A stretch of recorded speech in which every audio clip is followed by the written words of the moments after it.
Jokers, a mais um episódio do Guia Planar. Eu sou o Matheus. Eu sou o Felipe. Eu sou o Nelson. E esse é o Guia Planar número 17, onde a gente vai falar sobre os termos e gírias usados em Magic. Que devem ser poucos, né? Afinal de contas, a gente não usa gírias pra jogar Magic, né? É, bobagem. Quase nada. Quase nada. Antes, como de costume, vamos para um Crack a Pack. E ainda no espírito de Innistrad, dessa vez com sombras sobre Innistrad. Foi difícil de conseguir esse booster, na verdade, porque a gente queria um do pré-release, mas não rolou pré-release aqui em Porto Alegre. Porque... Tinha diferença o booster do pré-release? Não, mas é sentimental. Ah, tá. É porque teve problema na hora de pegar os... A alfândega não liberou alfândega. os pacotinhos. É, exatamente. Por algum motivo. Parece que foi em todo o Brasil, né? Uhum. Bom, vamos lá. Abrir o pacotinho aqui.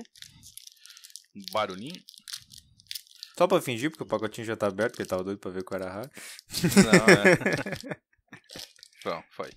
Engraçado, ele tá... estranho. Bom, primeira carta. Paralisia do Sono. Por 3 genéricas e uma azul. É um encantamento, uma aura, com encantar criatura. E tem, quando paralisia do sono entrar no campo de batalha, vira criatura encantada. A criatura encantada não é desvirada durante a etapa de desvirar de seu controlador. Remoção azul ilimitado, bem jogável. É, bem interessante. Não joga construído de forma alguma, né, mas pra limitado é muito bom. É, eu acho que já teve versões mais baratas dela, talvez. Teve no Innistrad antigo. Como é que é aquela fobia de tu ficar num lugar apertado e preso? É, claustrofobia, mas eu não lembro se o nome da carta era claustrofobia. Eu lembro que o Eu acho desenho que é o cara preso num caixão. É, eu acho que era. Acho que é um dos desenhos mais nojentos que eu já vi, né? Nada supera Brain Maggot. Brain Maggot é de matar, é verdade. A próxima carta tem um nome engraçado. O Boi do Inquisidor. O Boi do Inquisidor? É. É uma criatura, um boi, por 3 genéricas. Ainda bem, né? You don't say! Tipo lagarto. Ué, se fosse com o Simic não dava pra duvidar, né? Bom, ele é uma 2/5 e tem delírio. Ele receberá +1/+0 e terá vigilância enquanto houver 4 ou mais tipos de card entre os cards do seu cemitério. Ah, é vaca louca! Putz! Não é eu não mentira. sabia que a vaca louca era uma trope de terror. Bom, é uma boa carta pra te defender e com delírio uma 3/5/4 com vigilância é interessante. É, o limitado é uma carta muito boa. É, o problema é saber o quão eficiente é Delirium no limitado, né? É, não Pois temos ideia ainda porque não joguemos, né? É, exatamente. Bom, a próxima carta, Observador Silencioso. Por 3 genéricas e uma azul, é uma criatura, espírito, é uma 1/5 com voar. Por quanto? 3 genéricas e uma azul. Eu acho que essa aqui é um reprint funcional de uma carta branca, se eu não me engano. É bem básico, uma carta bem básica, mas legal. Flying Winds, cara. Ah, mas 1/5, cara. Fly Wins e 20 turnos. Mas tu defende com os Flying Winds do adversário, pelo menos. É, exatamente. Tu bloqueia todos os espíritos do adversário e boa parte dos anjos até. A maior parte deles é 4. Acho que nem tem anjo de 5 no set.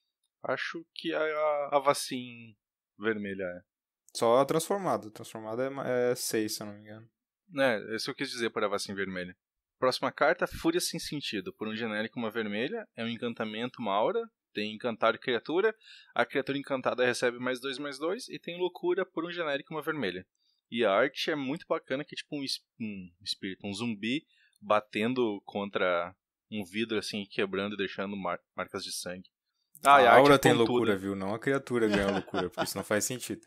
A Sim, arte é pontuda. A arte é do Raymond Sonland.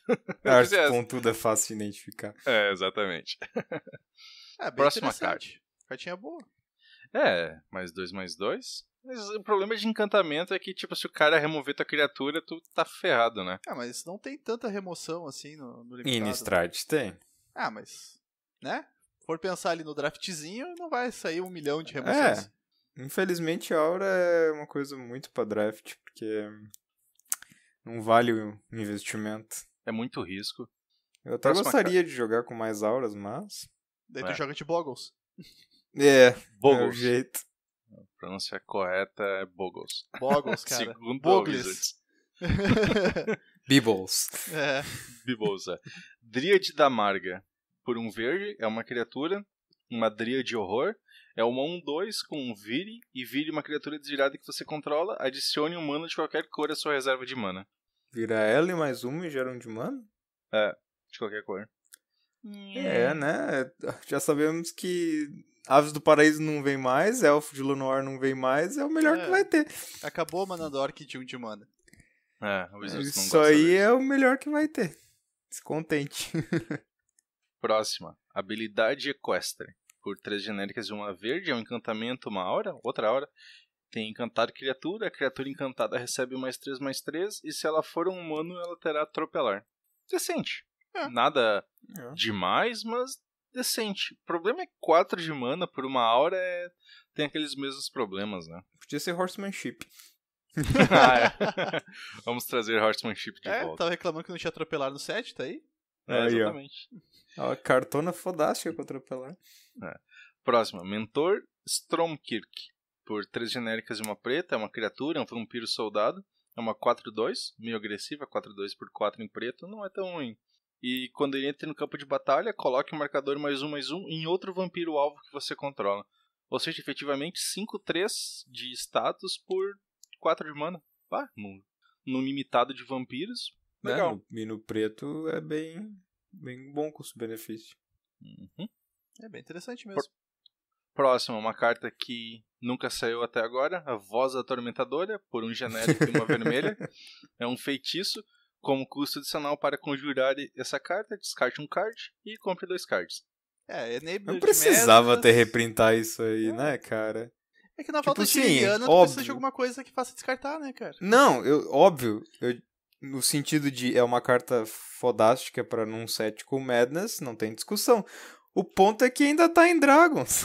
Não, pior, né? Tipo, ele saiu em Saiu dois em Kansas e sets saiu de em Kansas. Dragons. Não foi em Dragons, foi no outro, foi no... Não, foi em Dragons, que é a primeira versão que é em Kansas, que é o Sarkhan enlouquecendo, e depois em Dragons é o Ungin enlouquecendo. Só que daí o Dragons vai ficar no Standard ainda por um tempinho, né? Então... É verdade, sabe? saiu em Dragons.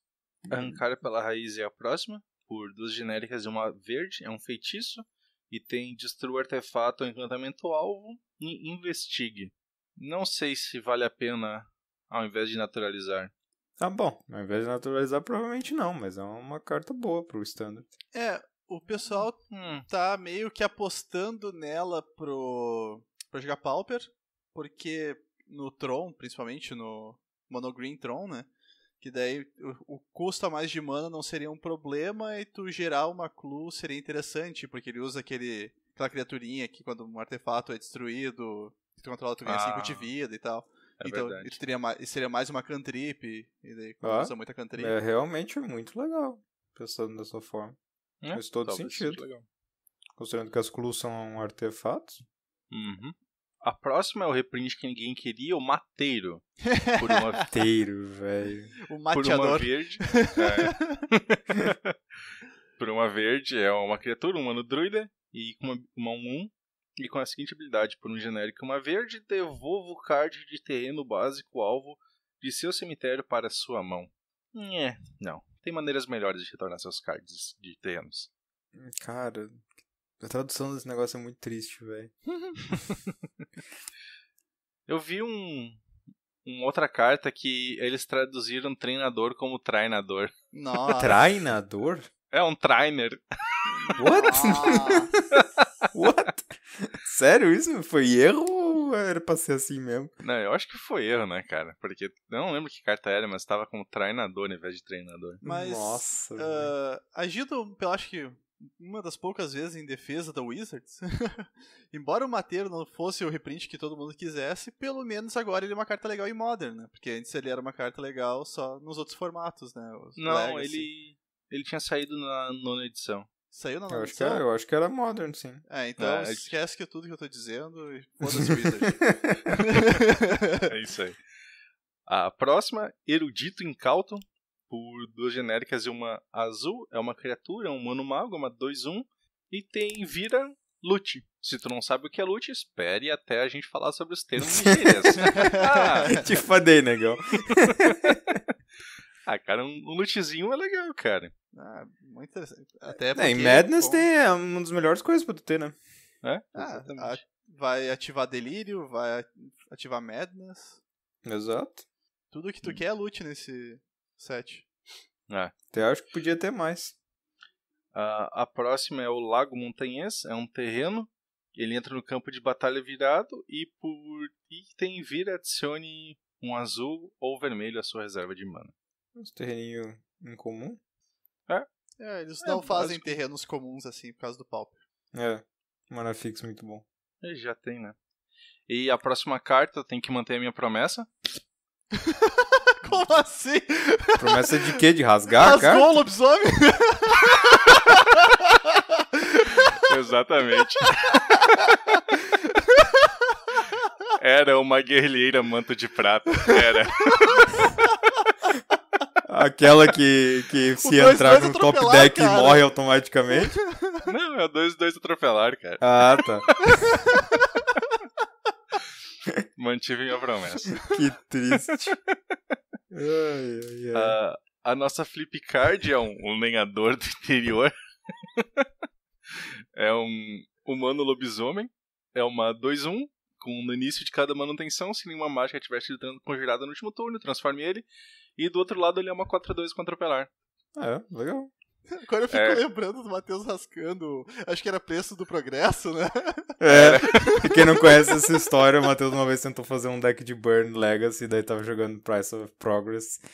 E daí, por casualidade, jogou contra um deck do Felipe que não tinha nenhuma lente não básica. E aí, eu precisava comprar um burn qualquer. O Price of Progress diz assim, toma 2 de dano pra cada land não básica que o jogador alvo controle. Não, que todo mundo controle. Cada jogador toma 2 de dano pra cada terreno não básico. E daí o Felipe, por casualidade, tava jogando com um deck que não tinha terreno básico, então era uma carta morta na mão do Matheus. E ele comprou as 4 cópias dela no jogo. Só que o mais engraçado é que ele tava com 3 cópias na mão e perdeu. E daí ele falou: tá louco, eu precisava de mais um burn, só um burn. Quer ver que o próximo ia ser um Price of Progress? Ele olhou do topo, era indignado, rasgou a galera. Foi tão espontâneo, tão automático, tão lindo, devia ter sido filmado. Só faltou engolir a carta. E minha defesa era proxy, tá? Mas a Wizards não pode saber disso. Bom, essa carta, Lenhador do Progresso, ela tem um flavor muito interessante, né? Que é pra ser, Lenhador do Progresso, Lenhador do Interior. Que... daí atrás é um lobisomem tritura lenha, né? Que é ele, arrebentando uma árvore com uma patada. E o flavor é o seguinte, no lado humano, tem uma mateira que vive lá no alto. Tentei vender um dos meus melhores machados para ela por um ótimo preço, mas ela não se interessou. Aí é do velho Rusten. E do outro lado é o seguinte, ela teve a audácia de dizer que os meus artigos são inferiores. Foda-se, tá ligado? Ela arrebenta o negócio mesmo. A gente tem daí uma ilha com um dos criptólitos ali e nosso token é uma pista. Que massa. É aquela pista que tem um cajado da vacina. Então tá, acho que era isso. O raro é o lobisomem? Ou o lobisomem 2/2 trampo. Ele era raro, cara. Puta merda, eu tinha esquecido disso. O que tu acha que o Matheus rasgou? Aí só pra ele ficar mais puto ainda, daqui a pouco essa merda vai estar valendo uns $10. Não vai. Não. Aí, valeu a pena, cara. $10 ainda vale a pena. Então, indignação. Alguém vai descobrir como quebrar essa carta, ela vai virar um Jacezinho. Exatamente. Bom, aí eu guardo os pedacinhos e como os pedacinhos. Então, tá. Antes da gente ir pro assunto principal, vamos falar um pouquinho sobre a atualização da lista de banidas e restritos que aconteceu segunda passada. E a edição de World Wake Future Vision, porque são só as cartas de lá que mudaram. Então, todo mundo que joga Modern comemora, o olho de Uriken foi banido. Future Vision, é Future Sight. Future Sight, é verdade. Visão futura, não sei porque eu trazer com Future Vision. Todo mundo não, né? Mas... o pessoal do Tron tá triste, e o pessoal do Eldrazi não tá tão triste assim. Porque os caras sabiam que eles estavam vivendo em tempo extra, né? Eles sabiam que eles estavam na prorrogação já. Exatamente. E no Legacy não fez muita diferença, né? Não, o Legacy não mudou nada. Não, eu digo o baralho Eldrazi Legacy. Mas é que tá, o banimento do olho foi só no Modern. Então, não impacta nenhum outro formato. E daí o que o pessoal tá falando? O baralho não morreu. O baralho só ficou mais fraco, então em vez de ser agro, vai ser controle. Uhum. O que é o meu grande medo, porque eu tô com medo que o controle seja mais forte do que o agro. Não vai ser não, porque mesmo que seja dá pra fazer um controle bom, você tem o Tottenham Seer e coisas do tipo, ainda assim não é a roubalheira de ser 2 a menos. Não, mas aí que tá. Antes, tudo bem. Antes usava e abusava do olho, o baralho aquele que era o preto e branco, Eldrazi, que usava ali tudo que tinha de bom e melhor do preto e branco, e daí usava o olho de Ugin ali pra gerar 3 de mana, né, com o Urborg. Mas era um deck extremamente competitivo e ainda não tinha Tottenham Seer e não tinha Reality Smasher. Ele tinha alguns Eldrazi interessantes, mas não tinha a roubalheira que saiu no juramento. Então, ok, o baralho pode ser mais fraco pela questão da base de mana, mas as criaturas que ele vai ter agora vão ser melhores. Então... Sim, não tô dizendo que o baralho vai ser ruim, eu só digo que ele não vai ser mais roubado. Porque ele vai ter que realmente castar esses bagulho pelo preço praticamente certo deles, né? Eu acho que a maior... Ainda tem o terreno que gera 2, né? Mas eu acho que melhor do que 2 terrenos que geram 4 junto, né? Eu acho que a maior perda pro baralho mais controle é a mesma perda que o Tron teve, que é perder o tutor vencedor de jogo, né? Porque daí chegava lá no late game, porque é um baralho que vai segurar o jogo, vai ter um monte de ramp, e ok, late game, agora eu pego o Lamog ganha o jogo. Então... mas convenhamos que esse poder do Tron, tudo bem que era uma forma de ele terminar com os jogos, mas ainda não é nem de perto tão assustador como um carne de turno 3, né? Então... eu ainda acho que o Tron perdeu um gimmick legal, mas eu acho que ele vai estar de boa ainda. Então, o Tron era um baralho forte, o verde e vermelho, mas ele ficou muito mais forte com o Lamog. Porque o Lamog era muito Mas ele ainda pode castar o bicho, ele só não vai poder tutorar por ele. Isso, até tutorar ele pode, porque ele tem o Ancient Steerings que pega o Lamog, só que ele tem uma diferença, porque antes o Tron, ele tinha um monte de... Ele era um toolbox, ele tinha um monte de criaturas interessantes, e daí uma cópia de cada Eldrazi que era relevante, porque ele podia tutorar. Daí, se ele quiser usar o Lamog, usar o Enhaku e coisas do tem gênero... que botar 4 cópias daí.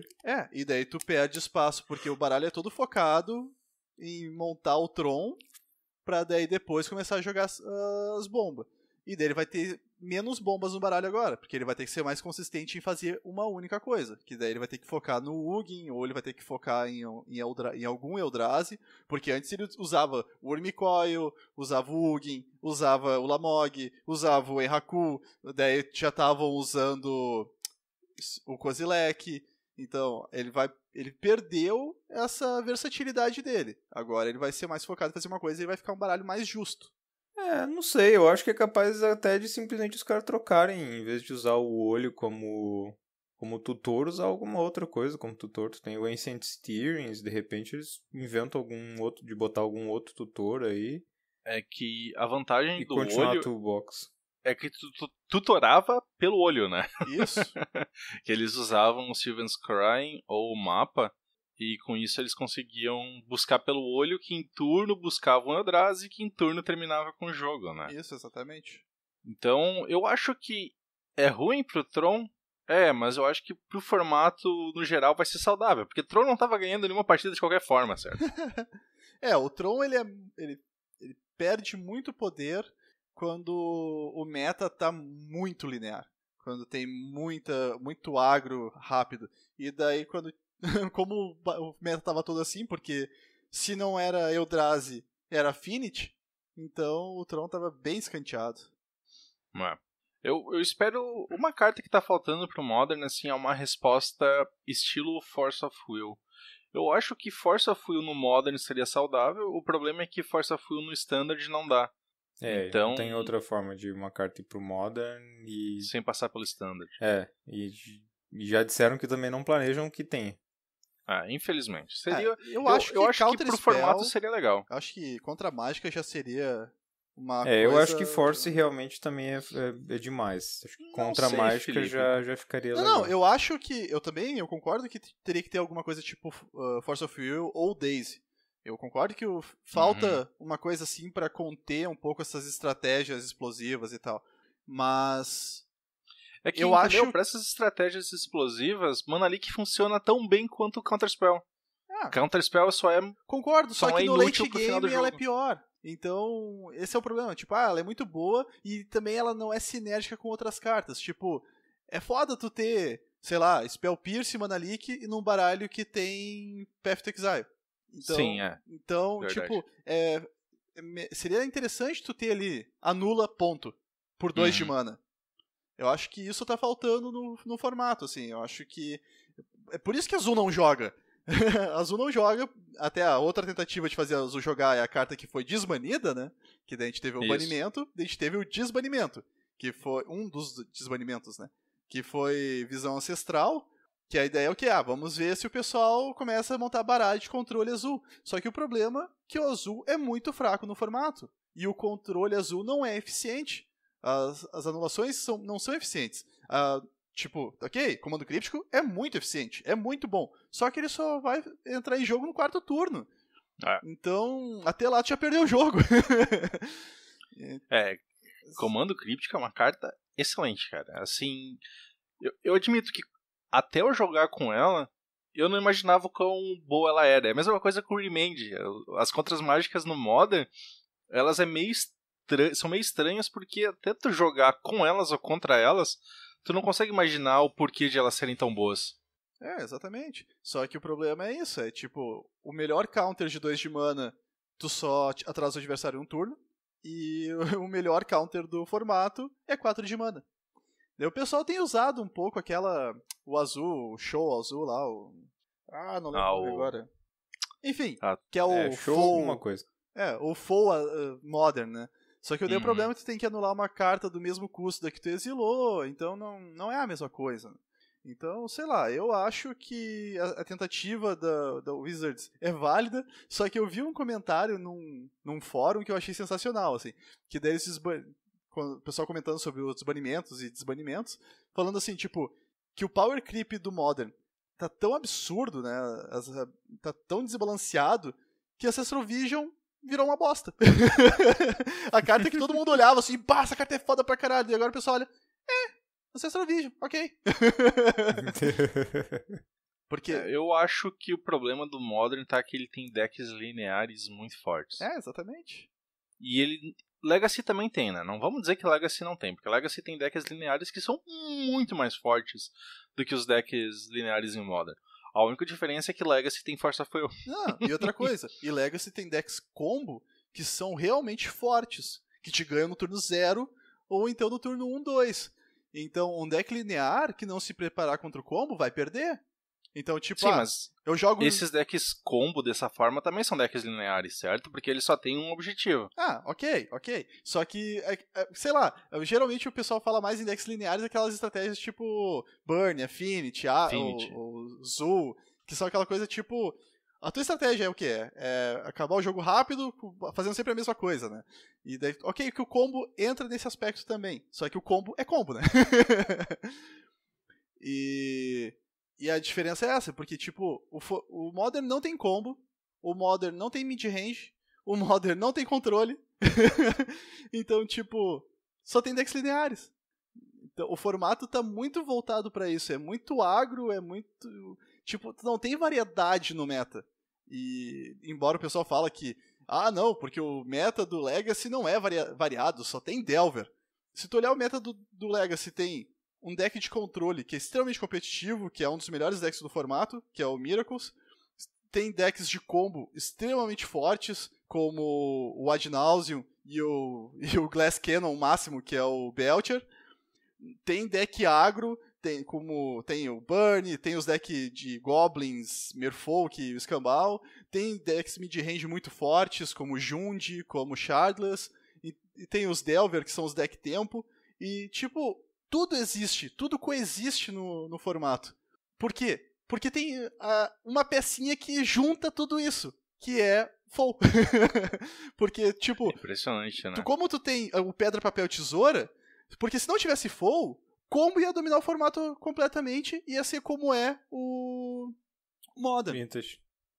Não, Vintage. O Vintage e o Modern. Isso que no Vintage também tem Foe. Mas no Vintage não adianta. Exato. Tu joga Foe, cancela aquela mágica ali, tá, eu vou jogar mais 10. E daí, tipo, o problema é esse, é que faltam ferramentas no Modern, porque eles ficam com esse medinho de, vai ser forte demais, não sei o quê, mas o formato é todo quebrado, o formato é todo deturpado, sabe? Ele é muito... alguns baralhos são excepcionalmente bons, e os outros tentam se virar ali no meio. E, sei lá, eu acho que a Affinity é o exemplo máximo disso, assim, porque entra meta, sai meta, Affinity é sempre um top, todo mundo tem... Que daí o pessoal reclamava do Twin, que eu tenho que reservar cartas no meu sideboard por causa do Twin, porque se eu não tiver carta contra o Twin, eu não ganho o jogo. Mas, cara, tem baralho que tem que ter 8 cartas no sideboard contra a Affinity, porque senão não tem chance nenhuma. Então, Affinity, entendeu? O formato, ele tem muito a evoluir ainda. Eu acho que eu comecei a entender um pouco as pessoas que dizem assim, não tem mais que desbanir cartas no Modern. Não tem mais que banir cartas no Modern. Tem que começar a desbanir cartas. Tem que começar a aumentar o power level dele para outras direções. Para tu ter um espaço para outras coisas no formato. E não só o que tem hoje.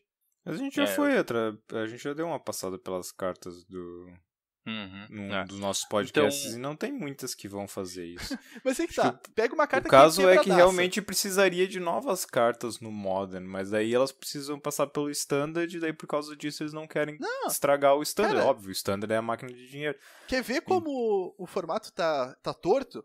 Pega uma carta assim, que quebradaça, que todo mundo olha para aquilo e pensa, não, isso aqui é uma falha de design grotesca. Jace the Mind Sculptor. Se tu desbanir ela hoje no Modern, provavelmente ela vai ter um boom de jogo no início e não vai ser usada depois. Porque ela é lenta demais pro formato. Talvez com ela seria uma boa condição de vitória para um deck de controle. Só que aí que tá. Daí tu precisa ter um deck de controle, que daí vai controlar o jogo até, digamos, o 6º turno, porque tu vai ter que baixar ele e ter um backup na mão. Ter alguma coisa que proteja o teu jogo, porque não adianta nada eu baixar ele e ele morrer no próximo turno. Ou eu morrer no próximo turno. Entendeu? Tipo, o formato precisa de coisas que deixem ele mais flexível. Ele precisa não necessariamente da Foe, mas ele precisa de alguma espécie de Foe que faça com que os arquétipos coexistam. De alguma forma que seja mais pedra, papel e tesoura, que hoje não tá assim o formato. O Twin era mais ou menos isso. O Twin ele mais ou menos ocupava esse espaço de ser o que deixava o meta variado, assim. Ser essa cola. Mas hoje tá complicado. Vamos ver o que vai acontecer, porque além das visões ancestrais, a outra carta que foi desbanida é a Espada do Mild, ou Sword of the Meek, que é um artefato, um equipamento, por 2 genéricas, a criatura equipada recebe mais 1/2 e tem equipar 2, até aí é ridículo, mas a outra coisa dele é, quando uma criatura 1 entra em jogo sob seu controle, você pode retornar a Espada do Mild do seu cemitério para o jogo e atachá-la naquela criatura. Então isso aqui é um combo, entre aspas, infinito com... Agora não sei como é que é Thopter Foundry. Isso. Enfim, eu não lembro como é que é em português. Fundição de Thopters, talvez. Coisa assim. Forja de Thopters, né? Enfim, tu paga 1 e sacrifica um artefato, ganha 1 de vida e coloca um Thopter 1 em jogo. É isso, né? Isso. Então, exatamente, tu pode sacrificar a espada, colocar um Thopter, a espada volta, sacrificar a espada, colocar mais um Thopter, a espada volta e assim... 1 de mana pra ganhar 1 de vida e colocar um Thopter em jogo. É uma condição de vitória para um baralho de controle interessante, certo? Nem só condição de vitória, né? Tu ter só o combinho ali, fica ganhando um pingzinho de vida e um bloco também é super show. Sim, exatamente. Tu consegue deter Burn morre com esse combo, por exemplo. Porque o fato de tu conseguir trocar 1 de mana por um ponto de vida, e um bloco contra Burn nossa. E qualquer baralho de criatura que não tenha trample, né? Também. Mas até se pensar que um dos sideboards mais jogados no formato é Ancient Grudge, daí o cara... Stone Silence. E Stone Silence, daí o teu Foundry não vai jogar. Eu espero que não jogue, porque eu queria fazer um baralho com ele. Espero que nem jogue, que seja uma bosta que ele volte a ficar centavos. Só a curiosidade, né, do mercado do Magic. O Sword of the Meek eu não cheguei a ver o último preço dele, mas eu tinha visto que ele tinha triplicado de preço da outra vez, que ele tinha passado tipo de $5 para 15, e o Topter Foundry também de 3 para 10. Mas Ancestral Vision que foi bacana, né? Também passou ele até um pouco, faz tempinho já, ele já tinha subido pra 20, agora ele já tá em 50. Nossa. Eu espero que o Sword of the Meek não funcione, que seja uma bosta. Todo mundo venda todas as espadas que eles compraram. Nisso aqui eu me dei muito bem, porque eu comprei o Ancestral Vision pro meu deck Legacy, e daí antes de subir de preço. E eu tinha comprado de forma preventiva o combo do Sword of the Meek e o Topter Foundry, só porque eu pensei, vai que um dia desbanem essa merda. Desbaniram. Vai que, né? É um jeito sábio. É que nem agora eu comprei 4x de Twin. Também é. Pois né? Vai que desbane. Vai que, né? Então, tiveram outras mudanças que a gente não consegue comentar muito, mas em Vintage... um formato estranho, mas o Lodestone Golem, ou Golem de Magnetita, foi restrito e não banido, como está no nosso documento, porque as coisas não podem ser banidas em Vintage. Mas esse Golem, por 4 genéricas, é uma 5/3, e tem as mágicas que não sejam artefatos, custam um genérico a mais para serem conjuradas. Eu fiz minha pesquisa e eu estudei sobre isso. Pra poder que tem um deck vintage, chamado Shops, ou Workshops, eu acho. Workshops. E ele gera um monte de mana, baixa esse golem e pronto, tá ligado? Agora o cara só pode baixar tuas Mox, mas primeiro não consegue turno fazer nada. Primeiro turno tu baixar esse puto, só chora, velho. Aqui a questão é o seguinte, existe o Mishra Workshop, que é um terreno que gera 3, só que só pode ser usado 3 incolores, e essa mana só pode ser usada para conjurar artefatos, e que ela não é restrita, ela é liberada, então tu pode ter 4x no baralho. E daí qual que é o problema? Turno 1, Workshop, mais qualquer coisa que gere mana, Mox, ou qualquer coisa. Black Lotus, qualquer coisa. Pétala de Lotus. Ele baixa o Golem e praticamente ganha o jogo. Porque o adversário vai poder baixar as Mox dele e tal, só que todo o resto do baralho vai ter que... Todas o resto das cartas vai ter que pagar mais de 1 de mana. O pessoal reclamava muito que o Workshop estava destruindo o formato, que o Workshop estava fazendo mais ou menos o que o Eldrazi estava fazendo com o Modern, porque era aquela história do tipo, tu tem que ou tu joga de Workshop, ou tu vai ter que jogar de alguma forma, tu vai ter que jogar com um baralho que no main deck tem que ter uma resposta pro Workshop. Mas, em contrapartida, eu li um artigo de um cara que joga não esqueci o nome do cara lá do MTG Goldfish, que ele joga Vintage, ele escreve artigos sobre Vintage. E ele tava... Tudo bem, ele jogava de Workshop, ele tinha uns 5 decks flavors diferentes de Workshop, porque isso aí é uma coisa que ele reclamou, que o pessoal englobou, porque tantos % do meta é Workshop, mas tem, tipo, N workshops diferentes, com estratégias diferentes. Tudo bem, todos eles usam o Golem, mas as estratégias são completamente diferentes. E daí tava reclamando que eles não deveriam olhar dessa forma pro formato. Porque existe uma carta no formato que é usada de forma muito mais abusiva do que o Golem e que ninguém tá prestando atenção, que é o Gush. Porque ele falou que... Gush é sempre abusivo, cara. Essa porra vai ser banida em todos os formatos também. Porque ele falou, se todos os decks que usam o Mishra's Workshop pode ser colocado dentro de um panelão ali, de um balaio, então quer dizer que todos os decks que usam Gush podem ser também considerados decks que usam Gush. E daí os decks que usam Gush são um percentual muito maior no meta do que os que usam o Workshop. É que o Gush em si não é tão filho da puta quanto o Golem, né? Não, ok. É que a o Golem... carta em si, o Golem... Porque é aquele negócio, o Gush te dá uma vantagem terrível. O Golem, o oponente não joga mais. Provavelmente fode aí.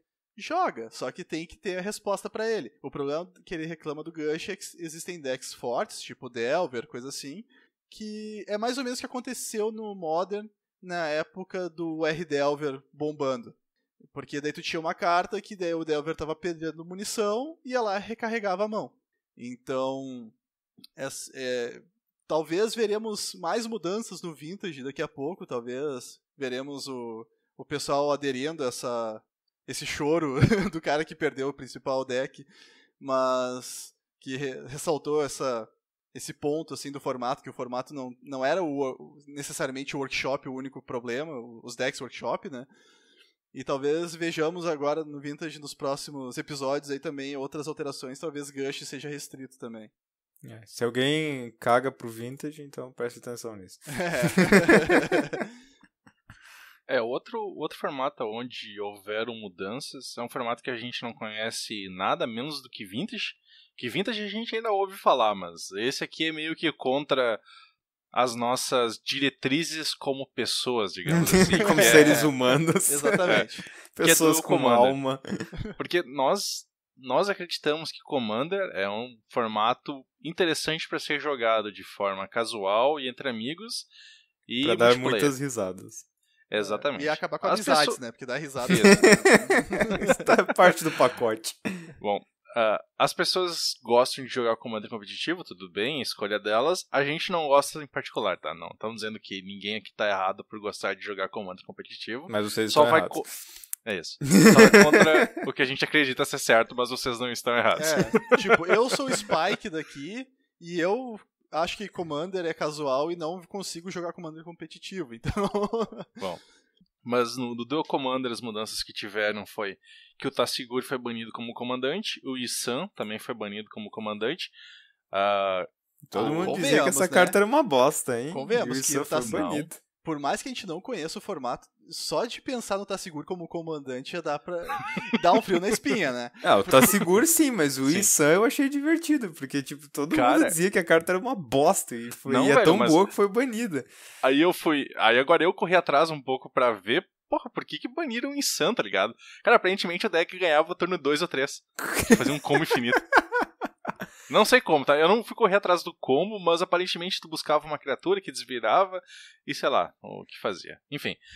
É interessante se tu ficar só buscando criaturas que desviram o Isan, porque se eu não me engano tu não tem que pagar nada pra fazer a habilidade dele. Eu não lembro. Deixa eu ver. Deixa eu ler o Isan aqui. Eu sei que tu coloca marcadores tu vira ele, busca uma criatura de custos igual ao número de marcadores dele, então é 0, 1, 2, 3, 4, ou coloca o marcador primeiro pra não começar com 0. Então se tu ficar só buscando criaturas que desviram ele de alguma forma, tu pode fazer infinitamente ele logo no início. Eu achei engraçado que, por algum motivo, quando eu cliquei no link, abriu o Getter em francês, aí apareceu Isan, Bar de Vagabond. Bar do Vagabundo. Mas não deixa de ser, né? Sim. Embora errante é uma palavra mais bonita. Então, as outras mudanças que tiveram, Gaia's Cradle foi banido. Porque é um terreno deveria ter sido há muito tempo. Desgraçado. E algumas cartas foram adicionadas à watchlist, que é o que eles chamam de uma lista que essas cartas podem vir a ser banidas. O que eu acho um approach interessante. Se tivesse isso pro Modern, pro Legacy, seria legal, porque tu saberia se tu compraria certo baralho ou não, porque tu saberia se ele corre o risco de ser banido ou não. Ninguém é pego de surpresa, né? Então tipo, olha só, essas cartas aqui pode ser que sejam banidas. Nós vamos ficar de olho nelas pra ver se vão quebrar.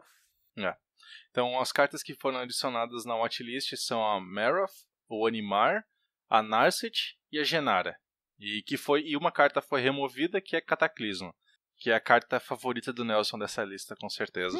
Não sei o que é, mas pelo nome eu imagino que seja uma vermelha que destrua tudo que tem. Não, é uma branca, por incrível que pareça. Que tu escolhe um artefato, uma criatura, encantamento e um terreno e sacrifica o resto. Que massa! Sabe o que é engraçado? Que isso aqui joga Legacy. Pô, e por 4 de mana, que filho da puta. Isso aqui joga Legacy no Death and Taxes.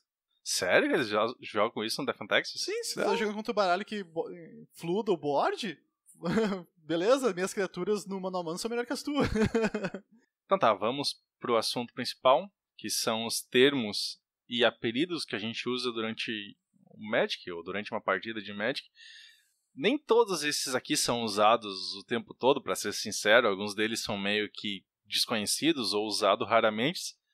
Mas eles são interessantes de qualquer forma, certo? É meio que bacana de tu ver. Nós já nos encontramos em situações em que a gente dizia alguma coisa e o oponente... Hã? Muitas vezes. Ou que falaram alguma coisa contra mim. Eu, como assim? O capota. Que porra é essa? O capota, tomba. É tomba ou capota. Então tá, a gente tá com esses termos em ordem alfabética. E vamos começar então com o primeiro, que é agro. Agro é um termo usado... Se joga MMO, é usado para dizer que o inimigo tá atacando tal pessoa, mas no conceito de Magic é só simplesmente quer dizer que tu é o deck agressivo. Tu é o deck que tá querendo dar porrada. Bater o mais forte o mais rápido possível. Isso, terminar o jogo o mais rápido possível. Então, agro no conceito de Magic é isso aí. É agressivo, agressividade, alguma coisa nesse estilo. Depois nós temos alguns apelidos carinhosos que a gente dá pras criaturas. Então, os mais conhecidos provavelmente é Bob. Eu não sei nem o nome da criatura, mas como é que era o nome da criatura? Dark Confidant. Dark Confidant, isso aí. Pra quem não sabe, teve uma época que os vencedores dos grandes torneios da Wizards tinham direito a fazer uma carta. Eles criavam a carta e a Wizards imprimia. Então, acho que, até onde eu sei, isso aconteceu 2 vezes. Talvez tenha mais uma que... Bom... Eu conheço pelo menos 4. Bom, mas 2 foram os que foram jogados. Um foi o Snapcaster Mage, que se tu notar bem a carta é um chinesinho que não tem nada a ver com o resto do desenho. Que é o Japa. O Japa Caster. Daí o outro é o Dark Confidant. Se tu viu a ilustração do Modern Masters dele, eles mudaram já naquela ilustração nova. Então aquele não é mais a cara do ganhador lá do torneio. Mas a ilustração original era o cara. E o nome do cara era Robert. Então por isso que ele virou Bob. O Bob, Então, bem simples. Essa aqui você já deve ter ouvido a gente falar algumas vezes, o Enrabaku. Que é a Enraku. A Enraku. Até hoje eu não consigo entender por que um monstro cutuliano tem sexo. Considerando que eles não se procriam. Eles têm um monte de tentáculos. Tu não sabe pois o que tem no né? final de todos eles. No Japão, né? Tu sabe como é que é, né? Então o nome Enrabaku é autoexplicativo. Mas também tem a ideia de que, como é um 15-15 com Aniquilador 6, se essa porra de atacar, tá ferrado. Flying, não tem tempo. Flying, proteção a tudo. Isso. Não, mágicas coloridas. Protection for Everything é outro. Outro que talvez você já deve ter escutado é a Gaga, que também não lembro o nome da porra da criatura. Os apelidos são tão prevalentes que eu não lembro o nome das criaturas. É Místico Litofojador. Isso. Stoneforge Mystic. Stoneforge Mystic. Isso aí deve ser bem conhecido de todo mundo já deve ter apanhado pra ela alguma vez ou outra. Porque ela parece a Lady Gaga, daí ficou o Gaga. Embora esse eu não consegui entender, né? Não, mas... Eu não consigo enxergar a Lady Gaga ali, mas tudo bem. É que eu acho que aquilo ali era mais de carreira, porque hoje em dia tu não tem como dizer que algo é parecido com a Gaga, né? Porque... Nada é parecido com a Gaga. Tipo, ela muda de aparência 5 vezes por dia, né? A outro que apareceu bem forte, foi bem rápido até esse apelido. No dia seguinte eu acho que os pessoal já estavam falando desse apelido. Em Teros, se eu não me engano, que saiu Grey Merchant of Asphodel. Em 2 segundos ele já foi chamado de Gary. Quem disseminou o apelido foi o pessoal do Loading Ready Run. Mas eu lembro assim que dia seguinte que a carta saiu já era Gary pra todo lado. Porque convenhamos, tu falar Grey Merchant of Asphodel, Gary. Mas é foda, né? Porque o nome o nome é massa, né? Tipo, é um nome com peso, assim, é um nome legal que eu tenho. Gary. Que tu faz pra dar apelido parece um treinador Pokémon. Isso. Por aí. Gary, escolhe você. O Tarmogoyf foi diminuído só pra Goyf. Porque é mais fácil de falar. O que é uma injustiça, porque existem outros Goifs. Exato, mas o nome o nome do tipo de criatura é Lurgoif. Lurgoif. Yur, se pronuncia Yur. Mas Yur é Yur. em alemão, sei lá o que. Lur. LHU. Ah, então, Lurgoif, sei lá. Lur. A gente não. Eu prefiro falar em português. A gente não tá feito pra conseguir colocar LH no início da frase, da palavra. E tem outros, né? Tem uns mais 3 ou 4, eu acho. Outro que talvez você já deve ter conhecido, Mother of Runes, é a mamãe. Mom. Porque a carta original é uma mamãe mesmo. A vovozinha. Embora na última arte promo, que foi da Therese Nielsen, ela ficou mais novinha, né? Não ficou tanto a... Eu acho legal porque tem Unhinged, aquele set sacaneado, tem o Mother of Goons. Que é a mãe dos bandidos, um negócio assim, que é uma mãe, assim, toda punk, assim, com 2 maloqueiros do lado. E que carta cara, que eu odeio essa Mother of Runes, cara. Pelo amor de Deus. Ela não parece tão boa, né? Mas quem já teve que enfrentar 2 Mother of Runes juntas numa mesa assim, sente a tristeza. Tu tem uma chance de matar a Mother of Runes, que é o cara baixar e até chegar ao próximo turno dele. Exatamente. Senão tu não tem mais o que fazer até o final do jogo. Elas vão ficar ali. Turno 1, Madre das Runas ali, a mãe das runas, e passo. Daí tu olha pra tua mão, não tem remoção. Daí tu já começa a rezar, né? Compra remoção. Turno 2, segunda Madre das Runas. Ai, meu Deus. Fodeu. Essa aqui eu não conheço, Prime Time. É o Primeval Titan. Ah, tá. É verdade. Que todo mundo conhece ele também por o Prime Time. Prime Time. Que é uma criatura verde de verdade. Esse é um verde... Um verde true. Não é uma 2/2 com trampo, Matheus? Não. Olha só. Ele é uma 6/6, tem atropelar e busca terrenos. Tu quer alguma coisa mais verde do que isso? Por 6 de mana. Roubadaço. Tanto que foi banido em comando. E nós temos... Esses são os nomes que mais provavelmente tu vai encontrar durante os seus jogos aí da vida, mas nós temos algumas piadinhas internas também. Aqui acho que foi uma das primeiras que saiu tão espontaneamente que a gente até hoje se pergunta como é que a gente chegou nessa conclusão. Mas foi tipo meio que...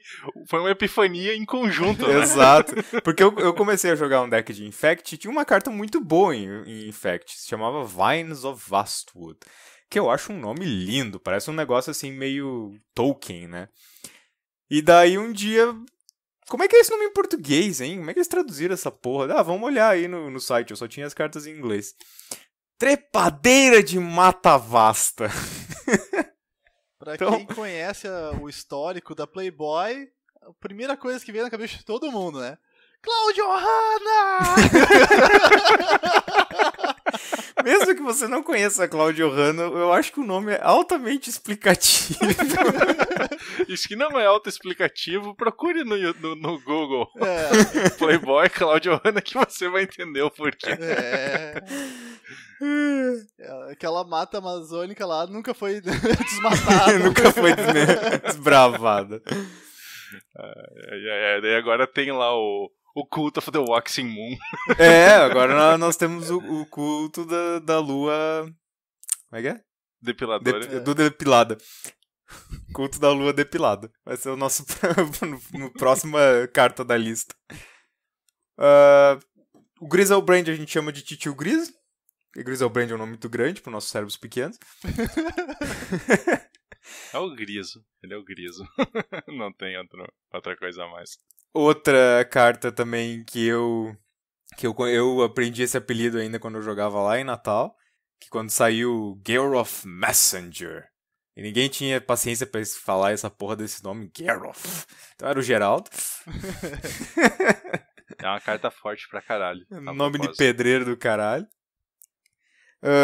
Tu tem... Como é que é o nome da carta depois? O Gurmag Angler? Gurmag Angler, que a maioria das pessoas chama de peixão.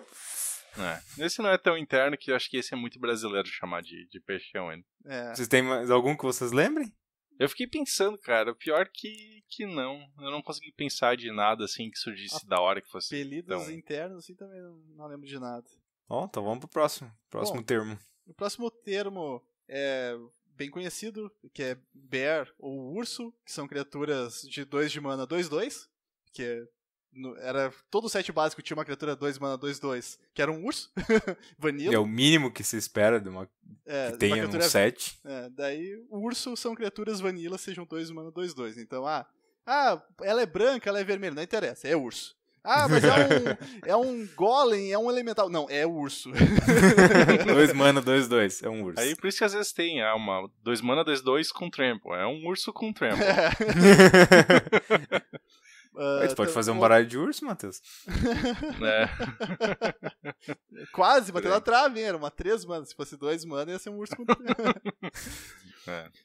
outro termo também bem conhecido é Blink, que exila e retorna a criatura imediatamente. Então ela sai e volta de jogo. Então esse termo é conhecido como Blink. Piscar, praticamente. Exato. Outro termo também bem conhecido é Bomba. Então, que é aquela carta do teu baralho, assim, que, tipo, tu bota todas essas fichas em cima dela pra ganhar o jogo, né? Que é aquela coisa assim que tu vai botar em jogo e vai arrebentar com tudo. Tu vai ganhar o jogo com ela.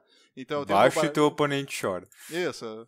Mas é aquela história assim, é o Reanimator botar o Grizzle Brand em jogo. O tio Grizzle ali. É a bomba do baralho. É muito usado esse termo ilimitado, né? E principalmente limitado, porque tu vai ter poucas cartas e algumas delas vão ser extremamente fortes que vão fazer teu oponente chorar quando enfrentar elas, né? Normalmente Planeswalkers ou algumas das míticas raras, que nem no caso de Sombra sobre Innistrad e a Avacyn. Se tu baixar a Avacyn, teu oponente chora. Vem por aí. Baita bomba. Bounce é retornar pra mão. Qualquer permanente, ou coisa assim, o ato de retornar ela pra mão do seu dono é um efeito de bounce. Então, também outro termo bem conhecido. Burn é toda mágica que dá dano direto na cara. Ou em criatura, no geral. Criatura. Então, tipo, uma mágica que dá dano é Burn. Dano direto. Cantrip é mágicas que fazem tu comprar cartas. Então, geralmente, o pessoal relaciona mais com mágicas que sejam 1 de mana, compra uma carta. Então tá sempre trocando uma carta por outra. Esse nome ele veio de D&D, né? Que tu tinha lá as mágicas de mago e feiticeiro de nível 0, que eram truques em português, eu acho, né? Então viraram uns cantrips, que é uma mágica que tu usa, mas tipo, não faz nada. Essa é a principal ideia dos cantrips. Tipo que nem Ponder. Ponder é uma mágica que não faz nada. Tu só gastou 1 de mana e não fez nada. Exatamente. Embora a gente saiba que isso não é verdade, tá? Em board state, tu não fez nada. Tu comprou melhor, mas tu não fez nada. Champ Block é tu sacrificar uma criatura pra não morrer, né? Tu largar, tipo, o cara me acertou aquela criatura. Joga o teu espíritozinho na frente do. O cara tá ali com Enrabacu. Exatamente. O cara tá te atacando com a Marit Lide ali. 20, indestrutível, daí tu olha assim, tu pode ter 30 de vida, tu não vai morrer no ataque, mas sabe, não vai ser bom levar esse ataque. Daí tu vai lá, bota uma criatura, tu Aves do Paraíso na frente ali, pra parar o ser demoníaco das trevas. Isso é um champ block. Dá até pra colocar um Emrakul na frente dela, né, que também vai ser um champ block. Pois é, não é? Imagina a situação do cidadão, né? Eu vou aqui fazer um champ block com o meu Emrakul. Basicamente, champ block é o quê? É bloquear uma criatura sendo que a tua vai morrer e a outra que tá atacando não. Isso e não vai te dar dano de preferência. Isso é um champ block. Daí clock, ou clock de X turnos, é quanto turno tu vai demorar pra morrer. Exatamente. É uma ameaça que tu tenha que vai matar o adversário em tanto tempo. Então, tipo, eu tenho uma coisa que dá 3 de dano por turno, então tu tem X turnos que é o de vida. Seria o clock de X turno, que é de acordo com os pontos de vida do cara. A gente também usa clock pra dizer assim, essa carta é um bom clock. Quer dizer que ela é uma ameaça boa que vai, se o teu oponente não lidar com ela vai terminar com o jogo. Então, essa também é a ideia do clock. Tipo, um exemplo de clock, Tarmogoyf. É sem graça, mas é um bom clock. Exatamente. Combat Tricks, ou, sei lá, manobras de combate, podemos traduzir em português. Truques, sei lá. São normalmente instantâneas, ou encantamentos com lampejo, que tu usa durante o combate para tornar o resultado dele mais favorável para ti. Um exemplo bem clássico disso é crescimento desenfreado. tu ataca lá com uma 2/2, teu oponente bloqueia com uma 4/4 e tu, crescimento desenfreado. Então tua criatura vem uma 5/5 e vence o combate. A ideia essa é pegar a teu oponente de surpresa. Por isso que, ou cartas que dão iniciativa, ou golpe duplo. Ou então ter uma criatura com lifelink, tu usar aquela 1 de mana mais 7/7 quando a criatura tá bloqueando. Aquele jogo foi tenso. Tu ganhou quanto de vida num turno? Tipo, tu tinha 3 vínculos com a vida equipado na criatura, né? Não, 3 Spirit Links. Isso. E usou, tipo, 3 dessas mágicas uma vez, assim. Eu fui pra infinitas vidas. Então, um deck rogue também é a próxima, que a gente menciona, que é um deck que não faz parte do meta. Que é um deck que é montado por 1 ou 2 pessoas, com uma ideia básica, e pega as pessoas desprevenidas, certo? Porque se o cara tá jogando com base no meta, tu chegar lá com um deck diferente e o cara, opa, não sei como lidar com isso, tô ferrado. Ou não tem respostas, ou não sabe como o deck funciona, na maioria das vezes. Ele foge do meta, né? Ele foge do que é comum. Deck Rogue é um termo bem mais comum no Standard, porque o Standard ele é meio feito de Deck Rogue, né? Porque como não tem muito tempo pra se avaliar as cartas e se montar, geralmente os decks começam meio como Rogue e depois vão evoluindo, né? O pessoal olha pra aquilo e, isso parece interessante, e começa a investir em cima, né? O próximo termo é Edict, agora não sei como falar isso em inglês, acho que é Edict, ou Edito em português, e são basicamente efeitos que fazem o teu oponente sacrificar uma criatura. Então, tipo, a carta original é Edito Diabólico, eu acho. Não, mas tem vários Editos. É Edito Cruel, que eu acho Edito que é a primeira. Cruel, então um Edito virou exatamente esses efeitos que fazem o teu oponente sacrificar uma criatura. Engine ou Enabler são cartas que fazem com que o teu deck quer fazer funcione.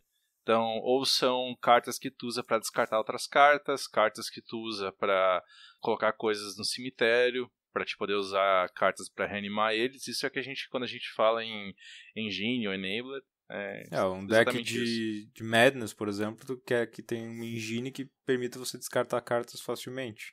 Isso vai permitir que o teu Madness funcione toda hora. Um bom exemplo de Enabler é Dredge. Isso, exatamente. Porque Dredge a habilidade de Dredge, não o deck de Dredge. Isso. Não, eu tô falando pros ouvintes, não pra ti. Então, ETB é uma sigla para Enters the Battlefield, ou entra no campo de batalha, e geralmente é usado para essa criatura quando o ETB coloca um espírito em jogo, certo? Só para não precisar falar, quando essa criatura entra no campo de batalha, coloca um espírito no jogo. Quando ela é ETB, coloca um espírito. É mais fácil de falar. O pessoal já comentou se eles iam encurtar o ETB pra alguma outra coisa, tipo, eles encurtaram o DICE, né, o Morre. Uhum. Que antigamente tu tinha, quando essa criatura vai do campo de batalha para o cemitério, era palavra demais. Finalmente decidiram, todo mundo diz morre, né? Todo mundo diz morre. Então põe morre na carta aí, vai. Mas entrar no campo de batalha, eles disseram que tem problemas que não daria pra encurtar. O engraçado é que tem o inverso disso, né?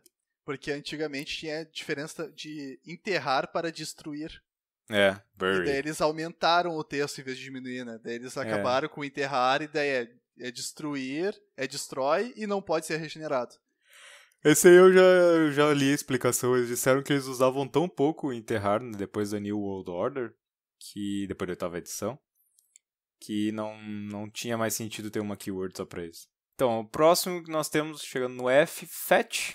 Essa aí todo mundo já deve ter escutado. Em caso de tradução perfeita seria buscar, mas não é no sentido de tutor, é no sentido mais de fetch lands, geralmente. Tu vai, vou quebrar uma fetch, quer dizer, vou sacrificar meu terreno para buscar um outro terreno do tipo que eu deveria buscar. Quebrar também é é um termo, né, que é o de sacrificar. E também tem as variações de fetch, né, porque pode ser fetchable ou fetchável, que daí são terrenos que podem ser buscados com fetch. Fetchável é um bom neologismo. Tu tem Fire Breathing, ou Cuspir Fogo, que é esse foi um nome dado pela Wizards para aquele tipo de habilidade que vários dragões têm, que é tu paga um vermelho e ele ganha +1/+0 até o final do turno. Então, Pra simplificar, eles dizem, essa criatura tem Fire Breathing, quer dizer que ela tem essa habilidade, pagar um vermelho, dá mais 1/+0. Tem variações de outras cores e tal, mas geralmente é uma habilidade vermelha. Tem Fixing, geralmente chamado de Mana Fixing também, que é o que é? Você precisa de certas cores para pagar as suas mágicas, você precisa de verde, vermelho e tal. Então o Fixing é para garantir que tu tenha as cores certas na hora certa. Então, por exemplo, tu pode ter uma Aves do Paraíso, vai te dar um Mana Fixing pra qualquer coisa. Qualquer cor que tu precisar. E tem a outra que é parecida com o... Blink. Tava procurando a palavra. Que é o Flicker. Qual é a diferença? O Blink retorna imediatamente, o Flicker só retorna no final do turno. Mas é basicamente a mesma coisa. Tu exilar uma coisa, geralmente tua, muito raramente uma coisa do adversário. E daí ele volta imediatamente do exílio ou volta só no final do turno. O Maru é tarado por esse tipo de habilidade, então todo set vai ter.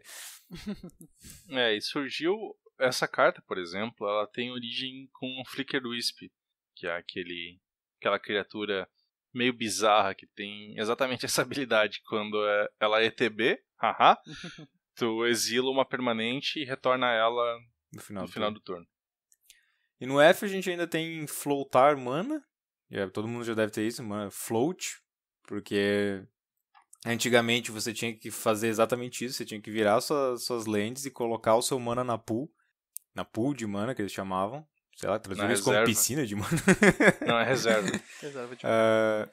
Você tinha que floatar a sua mana, quer dizer, você tirava ela das lands, virando as lands, daí ela ia pra sua reserva de mana e daí você podia usar ela pra pagar suas mágicas. Ainda acontece isso, só que hoje as coisas são mais implícitas e são... É que antes tu tinha que fazer isso, teoricamente, antes de castar a mágica, né? Hoje em dia faz parte do castar a mágica você virar as lands pra pagar ela, então não precisa mais necessariamente que o seu mana vá para a sua reserva de mana. Ainda tem o conceito de reserva de mana, tu pode simplesmente gerar um mana e guardar e deixar ela guardada. Mas não é mais necessário pra castar a mágica, como antigamente. Basicamente... Tu acaba ouvindo esse termo quando o adversário vai destruir o teu terreno, só que tu quer usar aquela mana mais tarde, e daí tu vai ali, gera a mana, e tu fala, tô flotando a mana, e daí o meu terreno é destruído. É muito comum, por exemplo, quando tu conjura Escape Shift também, né? Que tu, eu vou flotar, sei lá, 4 azuis aqui pra guardar um comando críptico e vou sacrificar os 8 terrenos. Isso. Tem o Grey Ogre, que é o ogro cinzento. Mesma ideia do urso, só que aqui é mais pro lado do lobisomem amado do Matheus, que é um 3 de mana 2/2 vanilla. Então, até o pessoal brinca que daí tem o Shardless Agent, que ele é 3 de mana e tem cascata.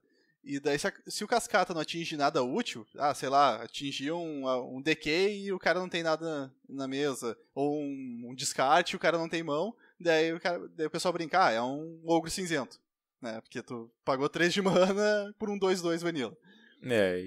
Muitos consideram uma das piores cartas de Magic também. Não entra nas 10 mais, um dia a gente vai falar sobre as 10 mais. Outro termo também com a letra G é o God Hand, que é a mão da cagada, né? É aquela coisa assim, tipo, o teu baralho tem a mão perfeita, é a God Hand. É só 7 cartas iniciais que te fazem ganhar o jogo consistentemente. Ou então ou até se você joga combo, é o que faz o combo no primeiro turno. A mão impossível que consegue combar no primeiro turno. É tipo... olho, 4 mímico e Tot Not Seer, assim, tipo... Ou melhor, é olho, 4 mímico, macaco, Reality Smasher e Templo Eldrazi. Daí tu ganha no turno 2. Não, só precisa de 3 mímico, né? Só 3 mímico. Tô exagerando. Até senão daria 8 cartas se fosse 4 mímicos. Tu pode comprar uma no turno, né? Mas daí é mais que God Hand, né? Porque daí é God Hand mais God Tap Deck, né? Passando pra letra H, tem o Hardcast, que é geralmente esse termo é usado para cartas que tu usa atalhos para jogar ela. Digamos, tu tem uma criatura que tem um custo alternativo para baixar, ou então tu tem formas de cheatar a forma de colocar uma criatura em jogo, como por exemplo, sei lá, zumbificar, ou coisa assim. Ou reanimar. Reanimar. Exemplo mais clássico. Pra colocar em jogo, mas daí tu vai lá, junta 8 de mana e baixa um tio griso da mão. Daí é hardcast. Inclusive, daí a habilidade do Enhaku, que é, se você jogar ele da sua mão, você ganha um turno extra. Então, se der hardcast no Enhaku, tu ganha um turno extra. Se tu fizer essa proeza, é isso aí. Temos... não é tão proeza, né? É porque eu não... Por exemplo, assim, o cara baixar um Enhaku gerando mana enlouquecidamente com elfos ou com Tron, eu não considero hardcast. Pra mim isso é cheat. Tem que ter 15 terrenos, Felipe.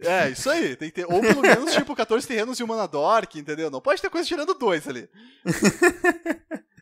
E seguindo no H tem o Hard Mill, que é... Tu não tem efeito nenhum que faz o adversário colocar a carta do topo do baralho no cemitério, mas o baralho dele acabar. Então é tipo... Ele comprou 60 cartas. Comprou 61, né? Daí, inclusive... Naturalmente, a compra do turno. Quer dizer, o seu jogo durou mais de 61 turnos. Eu achei que isso ia acontecer no último Legacy que eu joguei, eu achei que isso ia acontecer num Mirror de Burn, porque os dois caras... Como assim num Mirror de Burn? Pois é, né? Os jogaram aquele encantamento que é o Eidolon antigo, né? E ninguém queria castar mágica. E ninguém jogava mágica. Até que um tava com 8 de vida, o outro tava com 5 e ninguém jogava mágica. Toda mágica que tu jogasse ia tomar 4 na cara, né? Então... Daí ia ficar tipo... Tá, eu casto uma mágica aqui, tá... Os dois tomam 4, daí agora tu tá com 4 de vida, eu te dou 4 na cara pra tu morrer. Não, eu respondo com 4 na cara pra tu morrer primeiro. Não, eu respondo com 4 na cara pra tu morrer primeiro. E daí, o que aconteceu é que deu um cara, jogou um Eidolon pra tomar 4 na cara e ganhou batendo com o Eidolon. Sem graça.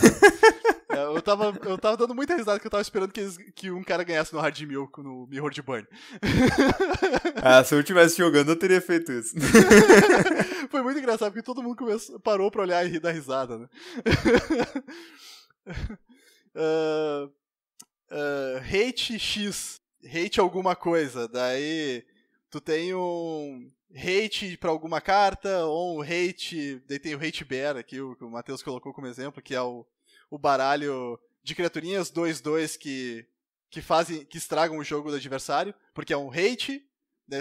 Hate são cartas específicas contra alguma coisa. Por exemplo, tem hates contra cores, que é Pyroblast, anula a mágica azul ou destrói a permanente azul alvo.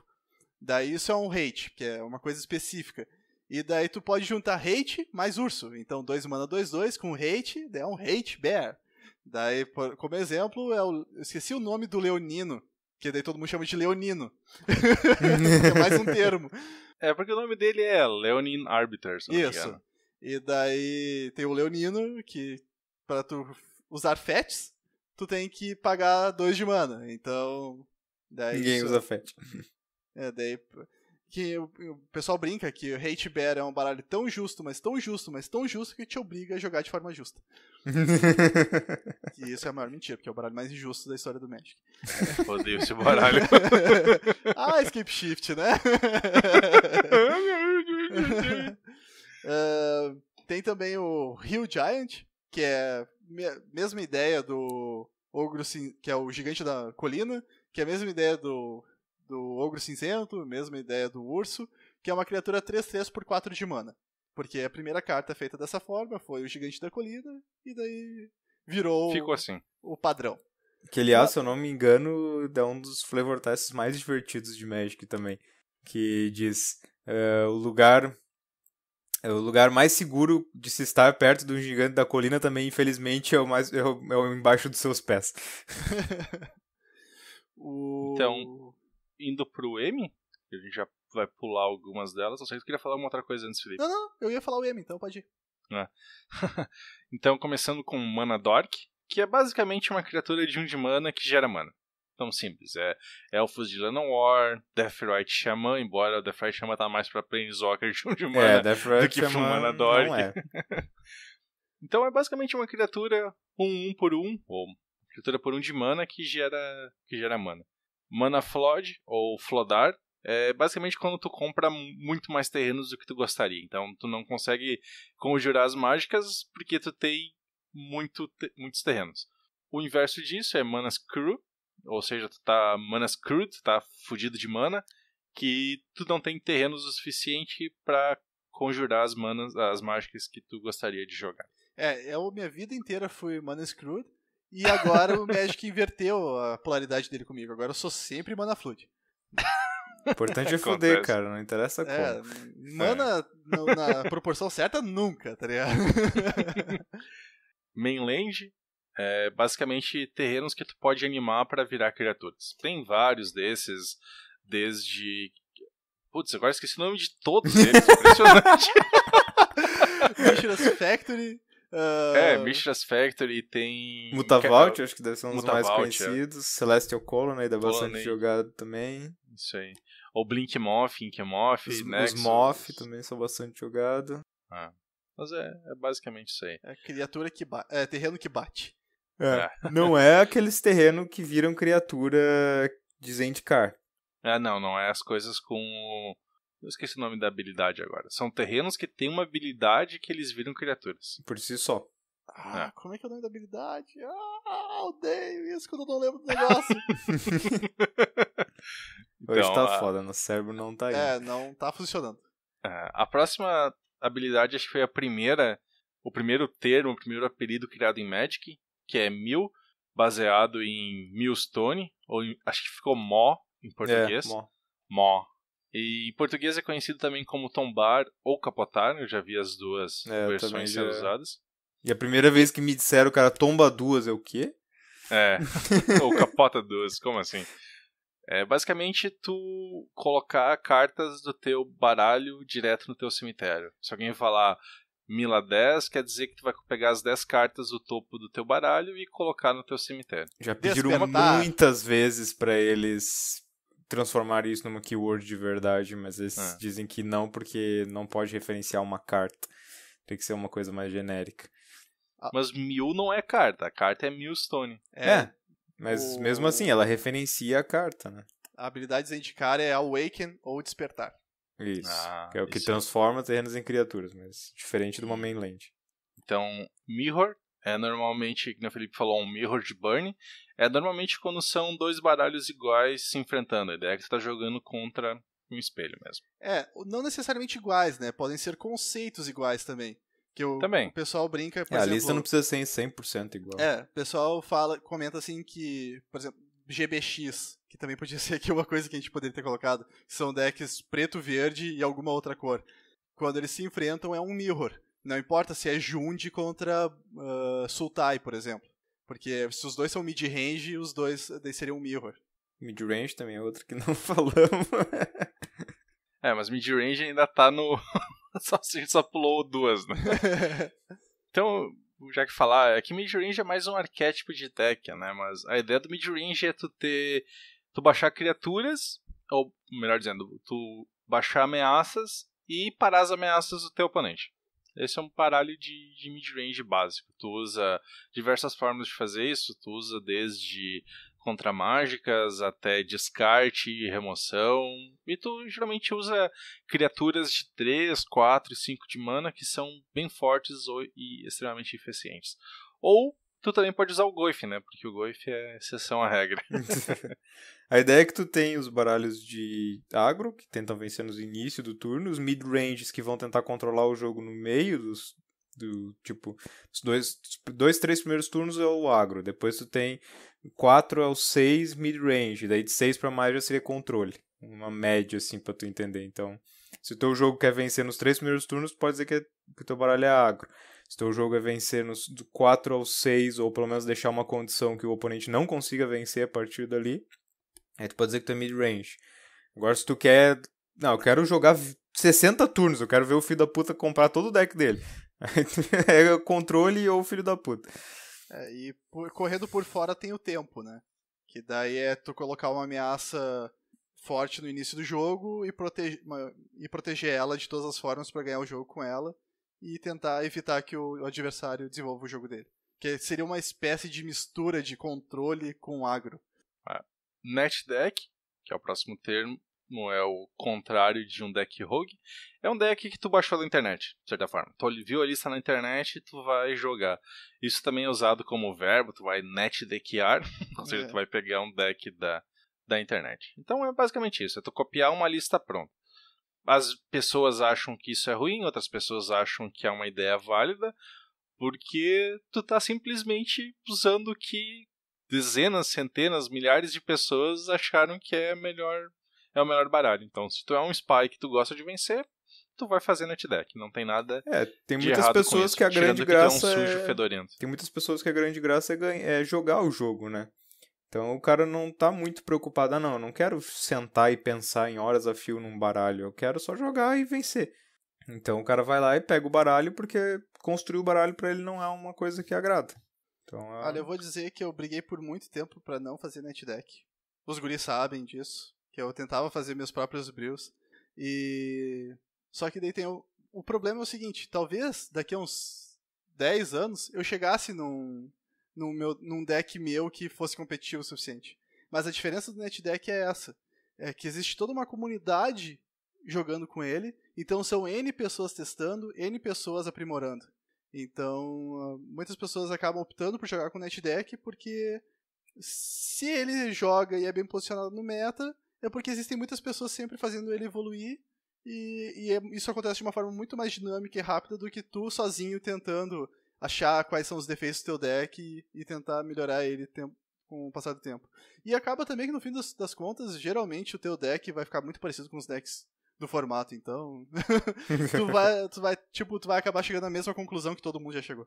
O ponto é que também depende muito do porquê que tu tá netdeckando, né? Tipo, não, eu quero ir lá, eu quero pegar um deck fodão, eu não tenho tempo pra ficar testando bilhões de variações ou fazendo matchups com esse deck e outros decks. Eu quero só pegar um deck fodão, ir lá no torneio e ganhar uns torneios. Isso é uma jogada extremamente válida. Beleza, se esse é o teu objetivo.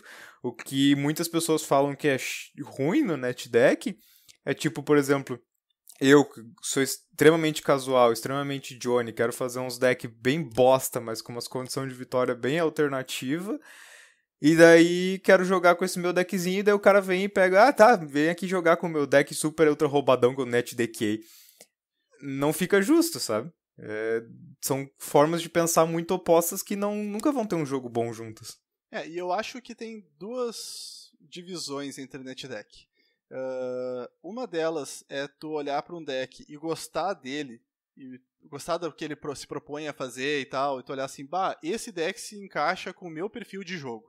E daí tu jogar com ele, aprender quais são os detalhes dele, as estratégias e tal.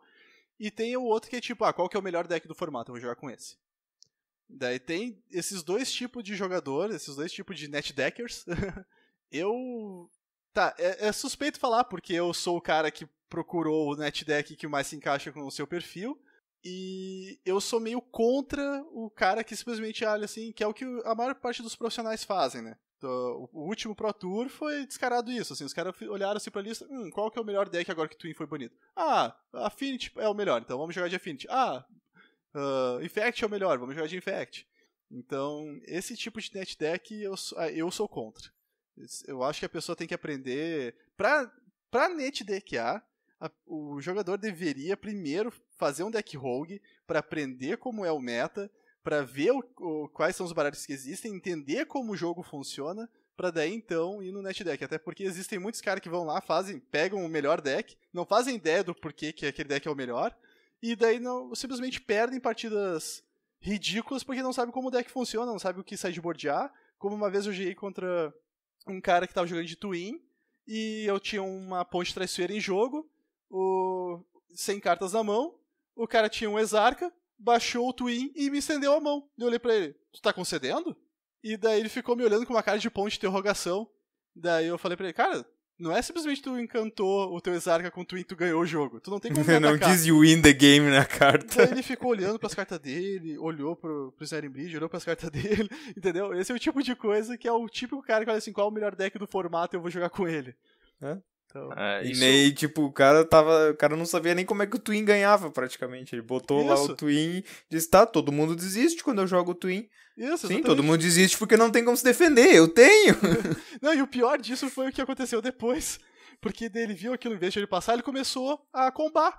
De forma normal. Aleatória. Assim, tipo, eu viro aqui, gero uma cópia, desviro aqui, viro aqui, gero uma cópia, desviro aqui. E eu fiquei olhando aquilo, eu deixei ele fazer umas 6 cópias, daí eu falei pra ele, cara, tu sabe que as cópias são exiladas no fim do turno, né? Daí ele parou, pegou o Splinter Twin, começou a ler. Pior. Quer dizer, o cara nunca nem teve que fazer o combo, né? Exato. Eu acho que isso é uma coisa muito característica de se tu jogar em formatos como o Modern ou Legacy, que as cartas fazem coisas extremamente diferentes, certo? Os decks em Standard, os top decks em geral, eles fazem muito a mesma coisa. Eles são muito decks mid-range ou agro ou controle. Tu não tem muito combo, tu não tem muita interação maluca. E isso tu nota muito, por exemplo, se alguém que não está acostumado a jogar Modern ou Legacy vai entrar no formato, cara, fica muito perdido. Eu lembro que no GP, acho que foi no primeiro dia, eu tava jogando com um cara, daí eu conjurei o Escape Shift, e aí né? Daí eu falei, eu peguei aqui os terrenos 36 de dano em ti. Dele, como assim? Aí, daí eu expliquei o combo pra ele, né? Por mais que Escape Shift é tipo um deck bem conhecido em Modern, e aí ele tipo, foi pro sideboard, eu vi que ele pegou o celular dele, e qual é o nome desse teu deck, tá ligado? Quer dizer que, tipo, o cara nem sabia as cartas que ele tinha no sideboard porque servia. Ele foi lá olhar um guia de como sideboardear, certo? Como sideboardear. Isso, né? Eu não sei se pode. Eu não quis chamar um juiz pra não ser isso, desconfortável. Eu não poderia também ficar, me dá teu celular pra ver o que tu tá fazendo aí, certo? Eu acho que tu não pode usar não pode, informação não externa pode. Durante o jogo. Não pode. É proibido. Só que o problema é como é que eu vou garantir que eu vejo isso. Eu não posso pedir pro cara deixar eu ver teu celular, certo? Eu chamaria o juiz e falaria, o cara tá usando o celular no meio da partida.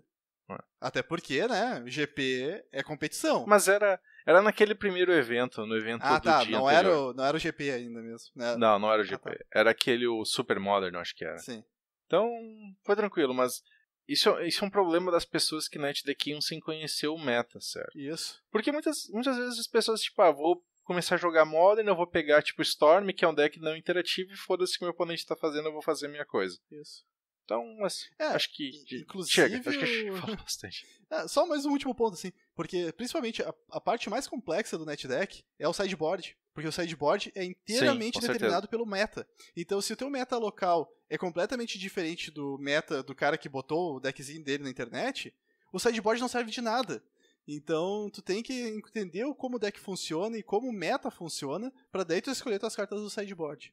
Mas, chega de netdeck. Falou bastante. Bom, pants, ou calças em inglês, né, é só uma gíria usada para falar sobre encantamentos. Então, qualquer encantamento é uma calça que tu tá colocando na criatura. Não me pergunte de onde isso surgiu, mas as pessoas usam esse termo. Essa eu nunca tinha ouvido. No Brasil não é muito comum, não. Pinger é basicamente uma criatura que vira para dar um de dano. O ping. Simples. Pinger dá um de dano. Playset é 4x de uma carta, que é o que tu precisa para jogar formatos construídos em geral, né? Então tu precisa de um playset, tu precisa de um conjunto para jogar de uma carta. Depende, não pode ser 4x, porque carta restrita no Vintage é um x só. Eu acho que não é um playset da carta. Cara, se alguém joga Vintage, ele sabe o que é playset, certo? Isso não foi pra ele. Se ele não sabe, me dê as suas cartas. É que eu acho que o Vintage daí nem seria um playset de Mox, seria um playset de Power 9, né? Sim, geralmente eles dizem isso. Power 9, aliás, são as 9 cartas mais roubadas de Magic. Procure na lista na internet que eu não vou saber de qual é o nome das 9. É a Moxen, Black Lotus, Ancestral Recall, Time Twister e Time Walk.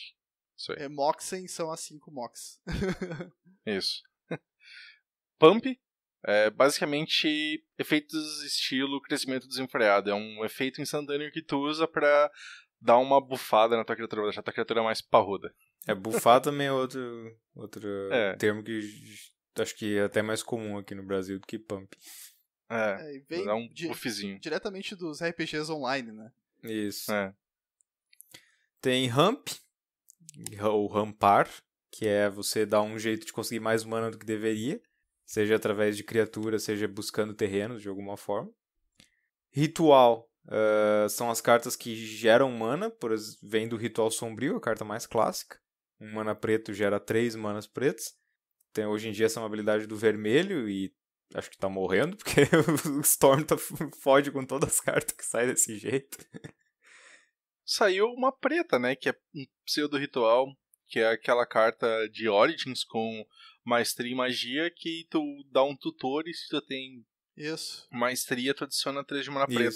E virou uma bomba em Vintage aquilo, cara. Mas claro, tu busca qualquer carta e ainda ganha um tutor pra castar ela de graça. Tá louco. Joga tanto Vintage quanto Legacy. Tu tem Shade, que é uma variação de Fire Breathing, que daí geralmente são criaturas do tipo sombra, pretas, que elas têm mais ou menos a mesma ideia, só que a versão delas é pagar 1 preto pra ganhar +1/+1. Então, o Shade é melhor que Fire Breathing, geralmente. Só que geralmente as criaturas são mais caras também, porque como é +1/+1... Né? Isso, daí tu paga o investimento inicial nelas, E geralmente o Fire Breathing, geralmente tu tem dragões, então são criaturas que já são grandes e se tornam ainda maiores.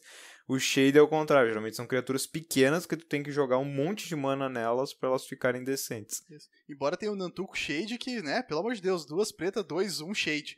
Tipo, né? O Nantuko Shade é o topo de todas as Shades, né, que já apareceram. Tu tem, geralmente quando tu fala quando tu tá tapado, não é que tu é um tapado. Talvez tu seja, mas não é o que... Contra o Twin, no terceiro turno, se tu tivesse tapado, tu era um tapado. Fui daí. A ideia é que você está com todos os seus manas virados, então o oponente sabe que muito provavelmente não tem nada que você vai poder fazer para impedir os planos dele. Claro, tem cartas que você pode jogar com todos os seus manas virados, tá, mas normalmente, na maioria dos casos, tá com todos os teus manas virados, tá, então eu posso fazer o que eu quiser e tu não vai ter como me impedir. Tem aquela perguntinha que te dá um frio na barriga quando o adversário chega. Tu tá tapado? É tipo, quantas cartas na mão? Nunca é bom quando o cara pergunta isso, velho. Nunca é bom. Quantas cartas no teu baralho mesmo? Essa aí tu desiste. Aí tem o próximo seria menos a ver com o jogo e mais a ver com o Magic como um todo, que é os 2 tipos de design de um set de Magic. Então, quando os caras estão pensando num novo set de Magic, eles geralmente pensam no set em 2 caminhos opostos, que seria o top-down ou bottom-up, que é de cima para baixo ou de baixo para cima. Qual é a ideia? De cima para baixo, quer dizer que você pensou primeiro no flavor do set, na temática do set, por exemplo, em Innistrad. Quando o Innistrad saiu, eles não pensaram, nós vamos fazer um set assim, assim, assado. Não, eles pensaram, nós vamos fazer um set que seja de horror. A temática vai ser horror. Então, qual é as principais tropes de horror? Todo horror tem zumbi. Nós queremos Frankenstein. Nós queremos Drácula. E daí, a partir daí, eles tinham ideias e agora então agora a partir dessas ideias nós vamos construir o set e as cartas. O bottom-up é o contrário. O bottom-up é você primeiro vai pensar nas cartas e depois vai tentar construir um mundo a partir dela. Então, por exemplo, se eu não me engano, o primeiro Zendikar foi bottom-up. Eles queriam fazer eles queriam fazer cartas que tivessem ideias assim de eu quero heróis que vão em quests e fazem alguma coisa com essas quests e encontram artefatos e tal. Então nós queremos fazer umas cartas mais ou menos nessa ideia. Daí que mundo que a gente vai construir em cima disso? Daí eles criaram o mundo de Zendikar para encaixar essas ideias que eles tinham de cartas. Lembrando que top-down e bottom-up não necessariamente tem a ver só com Magic, certo? São conceitos em geral de design, não necessariamente só aplicável a por Magic. Exemplo, tu pode pensar assim, cara, eu pensei num esqueleto aqui de um board game, ou eu fiz aqui uma mecânica de videogame aqui muito foda, agora eu não sei o que fazer com essa mecânica. Então tu fez um design bottom-up. Então agora tu tem que inventar uma coisa que essa mecânica se aplique. Ou então tu chegou assim, cara, eu tenho uma história muito foda, acho que vai dar um jogo legal, tá? Mas tu tem o gameplay do jogo? Não sei nem qual vai ser o gênero do jogo. Então tem um design top-down. É, uma boa explicação. Passando pro próximo top deck, acho que esse é bem comum, todo mundo já deve ter passado por isso, que é quando você tá na merda, sem mão, e a carta que tá no topo é o seu top deck. E geralmente vai te fuder. Também é usado merda, como verbo, né? É, top deckear. Isso. Que a top deckei é a carta que ia me salvar. Eu comprei a do topo do deck, que era a carta que eu precisava. E normalmente isso causa um sal gigantesco no teu oponente, né? Ai, seu sortudo top deckeou a carta pra ganhar o jogo. Exatamente. Mas é bom ver o sal na cara do adversário. A gente... o Felipe geralmente é o salgado. Porque eu sempre levo o top deck do milhão. A gente tem que pegar e andar com um monte daquelas cartinhas que é chuva de sal, né? Tu dá aquele top deck assim, ganhei. Tu nem casta a carta, tu só pega a carta do topo e joga na mesa. E daí o oponente... Tu puxa assim, toma aqui um salzinho pra ti, cara. Ainda no T, nós temos tutor, que é aquelas cartas que buscam cartas. Então, geralmente, todas as cores têm um tutor específico. O preto é o tutor genérico, ele busca qualquer coisa. O verde busca criaturas. O branco busca artefatos e encantamentos. O vermelho busca coisas meio aleatórias. Ele não tem muito um bom tutor assim, não. Feitiços, normalmente. Instantâneos e feitiços muito de vez em quando. Mas o vermelho tem muito fugido dos tutores ultimamente. E o azul busca por instantâneas, feitiços e artefatos. Tu falou do verde? Verde criaturas. E terrenos. Terrenos, isso, verdade. Vanilla, como eu já tinha falado quando eu descrevi todos os tipos de criatura por custo de mana sem habilidade, é baunilha, né, em português. É aquela coisa que não tem gosto. Exato, tipo, tem um... Baunilha, ok. É uma criatura que não tem absolutamente nenhum texto de regras, ela só tem flavors. É tipo, é o sorvete que os caras fazem e olha assim, isso aqui é só doce, não tem gosto de nada, o que é isso? É baunilha. Então é a criatura que não tem habilidade. Na verdade não tem nada de texto, ela só pode ter texto de flavor. Isso. E tem a outra versão dela que eles chamam lá na Wizards, que é o French Vanilla. A vanilla francesa, não sei porquê. Porque os franceses são frescos. Deve ser. Que a ideia é uma criatura que a única coisa que ela tem de game, de texto, relacionado ao jogo, é uma keyword. Então, por exemplo, um bear, 2 de mana, 2/2, sem nada, é uma vanilla. Um bear, 2 mana, 2/2 com trample, é uma French vanilla. Que exemplo, né? Só pra deixar o Matheus... Só pro Matheus não esquecer. Nunca vou me deixar esquecer disso. Vou até mastigar o pedacinho da outra carta que... Se for um Amok 2/2 com atropelar... Cara, isso eu compro todas as cópias que tiver em todas as lojas, cara, e faço um Amok 2/2 atropelar. Tem que sair cara, vai ser divertido demais. Vou ver se tem um depois lá no México, no Gatherer.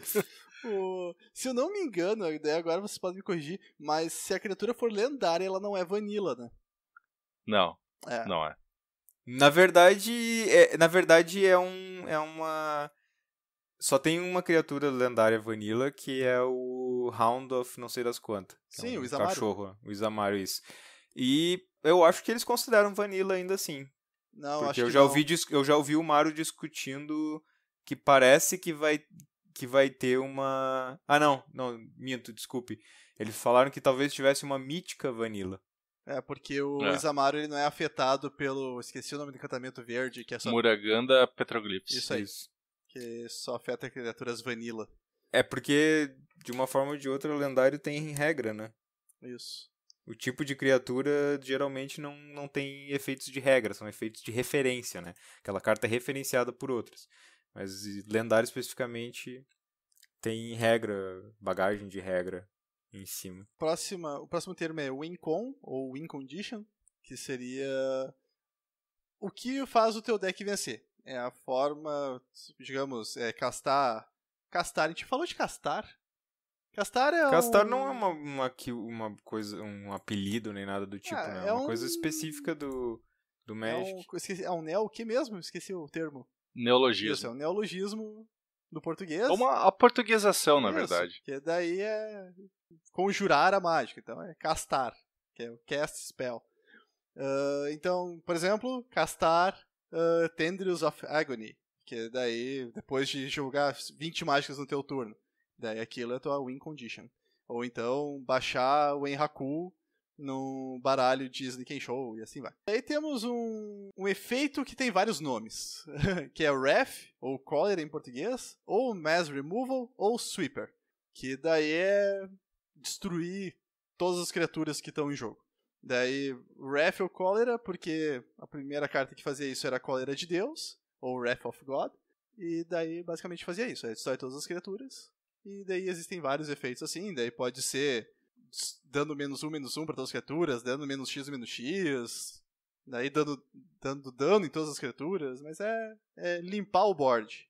Board é o campo de batalha, né? Onde as cartas estão quando tu joga elas. É que muitas palavras, principalmente que a gente usa, como a gente está acostumado a jogar Magic em inglês, é só termos em inglês mesmo que a gente usa durante o português. Não tem nada... Isso. Se tu lê uma carta em inglês, esses termos estão escritos na carta, não são nada que a gente inventou. E sabe o que é o pior? É que eu falava todos os termos em português, e foram vocês que me estragaram. Porque eu falava terreno... Eu falava tudo bonitinho, conjurar mágica, e assim vai. E mágica instantânea, feitiço, tá? E agora eu falo sorcery, instant, land, cast, não, castar. isso aí é frescura tua, eu falo terreno. Tu fala land, cara. Tu acha que tu fala terreno? É que tu troca entre os dois, sem perceber. São duas palavras pra mesma coisa, sabe? Então tu usa o que tiver mais próximo do teu cérebro na hora. Exatamente. Sei lá. Mas eu sempre usava em português e vocês me estragaram. Aí, Matheus, só pra te alegrar agora no finalzinho, eu achei aqui o Anão Furioso. Não é um anão ainda por cima. É um anão furioso, ele é um anão, o nome da carta é o Anão Furioso, ele é um anão berserker, obviamente, uma 1/1 por 2 de mana, sendo um vermelho. Tem trample. Quando ele é bloqueado, ele ganha +3/+0 e trample até o final do turno. Mas aí faz sentido, tá ligado? É uma 4/1 com atropelar, tudo bem. E daí você tem a carta que tá inclusive no seu deck, que eu guardei pro pro primeiro colocado. Pugilista do clã Cicatriz, Scab Clan Mauler. Tu já notou que ele é um humano amok com um trample? Mas ele tem Bloodthirst 2, né? Que ele vira uma 3/3 com atropelar. Ele é um trample. Um amok, 1/1 atropelar. Ele é basicamente uma 3/3 com atropelar. Daí tem desconto. Isso é outra coisa que vocês me estragaram. Eu falava atropelar, iniciativa, tudo, e agora é trample. O único problema com essas palavras em português é haste e first strike, né? Eu nunca sei o que é iniciativa e o que é ímpeto. Iniciativa é first strike, cara. Iniciativa, cara. Você vai primeiro. É que o problema é que tu fica pensando first strike e double strike e tu quebra o cérebro, tá ligado? Não, porque primeiro golpe. Primeiro golpe. Segundo golpe. E pior que já vi o Mario falando seriamente em triple strike. Mas isso deve ser sair no Unset ainda. Não. Tem duas coisas que ele diz que são coisas que ele quer tentar um dia. É o Last Strike e o Triple Strike. Last Strike? O que seria Last Strike? É bem auto-implicativo. Em vez de dar o First Strike, tu vai dar o Last Strike. Quer dizer, a tua criatura bate depois da outra criatura. Então, basicamente, tu dá First Strike pro oponente. Sim. Só que, pelo que eu sei, ele queria que fosse tipo... que seria tipo o Double Strike, né? Que daí tu teria o dano normal e o dano depois do combate. Não. O Last Strike é realmente é o oposto de First Strike. Em vez de tu bater primeiro, tu vai ter por último. Que daí a ideia é tu ter uma criatura muito grande, mas muito lenta. Entendeu? Aí tu teria o Third Strike. E aí o Third Strike tu daria os 3. First Strike, Normal e Last Strike. Third Strike tu daria os 3. Nossa. Eu já ouvi ele no blog dele falando seriamente sobre isso. O Last Strike eu acho divertido, cara. Eu achei bem flavor. O problema é que vai ter que adicionar mais uma fase de combate, né? Mais uma etapa na fase de combate. Não, é etapa de dano. Tu botar uma espada de fogo e gelo numa criatura que dá 3 ataques. Mas, cara, vai ser... Se Double Strike já é umas criaturas mega inusável, Third Strike não vai ter melhor do que isso. O Felipe pensa pequeno, tem que colocar a espada do Lobo Mil. Do Lobo Mil. Que é a espadinha que tu põe um lobo e mila o cara. Mas eu achei interessante. Falando seriamente, eu achei o Last Strike. O Third Strike eu acho exagero, mas que vai ser uma criatura completamente inusável, né? Vai ser de tão cara que vai ser. Daqui a pouco a gente chega em nível Killer Instinct que fica Ultra Strike! Depois que eles fizeram Megamorph. Depois que eles fizeram Megamorph, daqui a pouco vai ter Megamorph 2, Super Saiyajin Megamorph. Hypermorph. Não, mas daí vai ter, se tiver um Ultra Strike, vai ter que ter o Combo Breaker. No novo Killer Instinct tu consegue dar um breaker no Combo Breaker do cara, velho. Nossa. Não, os caras foram muito além daquele Killer Instinct. Mas é divertido. O narrador é muito bacana. Tinha que ter um narrador desse pra te jogar Magic, imagina. Cara, ia ser legal First Strike! Imagina que daí tu assiste as partidas lá no YouTube, sei lá, que daí fica o pessoal comentando e tal. Imagina tu jogar um jogo com um narrador ali, narrando o que tu tá fazendo. E eu acho que dá um nó no cérebro muito grande. Né? Seria legal. Então tá, acho que por essa semana é isso, um episódio mais curto. Mas eu acho que foi bastante instrutivo, de certa forma, também. Esses termos é bem bacana, se desconheciam agora, adicionem mais alguns ao seu repertório. Mas dá pra entender um pouco o que a gente fala também, que às vezes a gente usa esses termos muito ferozmente. Só um último detalhe, um pedido para o ouvinte. Sério, não é questão de ganhar like ou de ganhar visibilidade, não é nada disso. Mas se puder... vai lá na fanpage, no Facebook, e dá um like, se tá ouvindo isso aqui, que é pra gente ter uma noção de quantos ouvintes a gente tem. Porque a gente tem algumas estatísticas que a gente consegue tirar do nosso site, só que a gente não consegue saber exatamente o quanto são pessoas que simplesmente se cadastraram, mas não ouvem, ou o que é robô que tá simplesmente lendo nós temos mulheres russas que usam o Opera, que assistem muito ao nosso podcast, e nós temos severas dúvidas sobre esse dado. Então, é exatamente por causa desse tipo de coisa. Então, se puder ir lá, dar um like na fanpage, ou, sei lá, comentar. No Twitter mesmo. Ou seguir o... Eu escutei essa merda, pode botar lá. Comentar no Twitter lá, botar um... Ou nos seguir no Twitter, ou então, sei lá, comentar no próprio blog onde a gente Sinal de fumaça também serve. Fazer alguma coisa só pra gente ter alguma estatística pra saber, ter uma ideia de quantas pessoas estão nos ouvindo ou não. Só isso. Mas eu acho que, então, por mais essa semana era isso. E não se esqueçam que daqui a 2 semanas é o episódio especial. Vamos chegar à maioridade. E chegando na maioridade teremos... Porn! The internet is for porn. The internet is for porn. So grab your dick and double click for porn.